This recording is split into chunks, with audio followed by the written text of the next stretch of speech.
Muitas pessoas acreditam que estão vivendo um grande amor, mas na verdade estão vivendo dependência emocional. E a diferença entre essas duas coisas pode mudar completamente a forma como você vive seus relacionamentos. Porque o amor verdadeiro não nasce do medo, mas a dependência emocional quase sempre nasce. Hoje, eu quero explicar algo que pouca gente explica com profundidade. Por que algumas pessoas permanecem em relacionamentos que as machucam? Por que é tão difícil sair? E por que muitas vezes o cérebro confunde sofrimento com vínculo?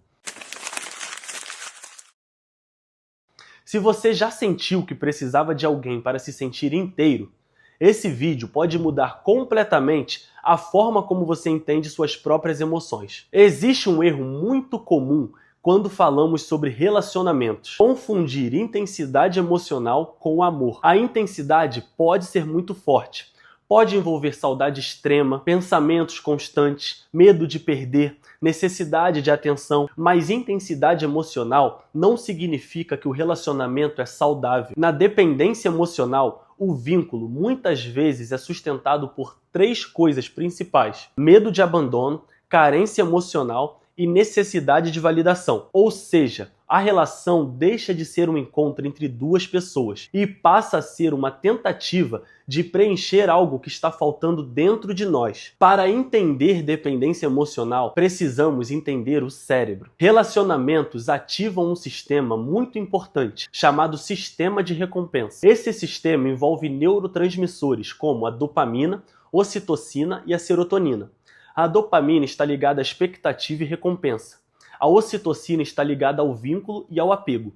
E quando uma relação ativa muito esses circuitos, o cérebro começa a associar aquela pessoa a uma sensação de necessidade emocional. É por isso que algumas relações se tornam tão difíceis de deixar, mesmo quando fazem mal. Porque o cérebro interpreta a perda daquele vínculo como uma perda de segurança. Dependência emocional muitas vezes funciona como um ciclo. Primeiro, existe uma fase de intensidade, muita tensão, muita conexão, muito envolvimento. Depois, surgem momentos de afastamento, conflito ou insegurança.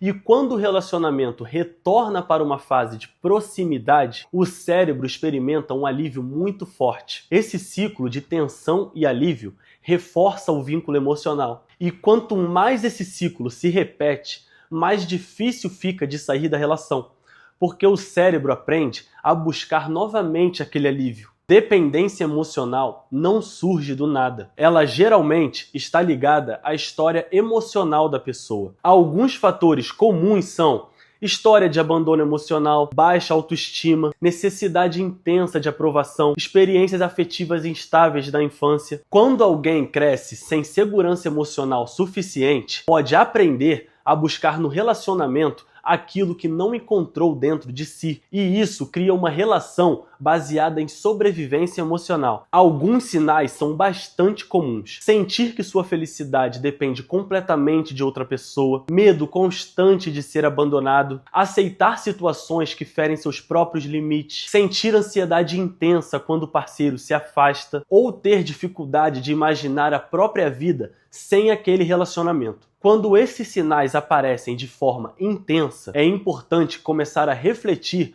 o tipo de vínculo que está sendo construído. O amor saudável tem algumas características muito claras. Ele permite autonomia, permite crescimento, permite que cada pessoa continue sendo quem é. Já a dependência emocional geralmente traz o oposto: medo constante, necessidade de controle, insegurança e sensação de que a própria identidade depende do relacionamento. No amor saudável, duas pessoas caminham juntas. Na dependência emocional, uma pessoa muitas vezes precisa da outra para se sentir inteira. A boa notícia é que dependência emocional pode ser compreendida e transformada. O primeiro passo é perceber o padrão. O segundo é reconstruir a relação consigo mesmo, desenvolver autonomia emocional, fortalecer a autoestima e aprender a construir vínculos baseados em escolha, não em necessidade. Relacionamentos saudáveis não pedem que você desapareça dentro deles. Eles permitem que duas pessoas existam. Relacionamentos fazem parte da experiência humana, mas nenhum relacionamento deveria exigir que que você abandone a si mesmo. Quando o amor é saudável,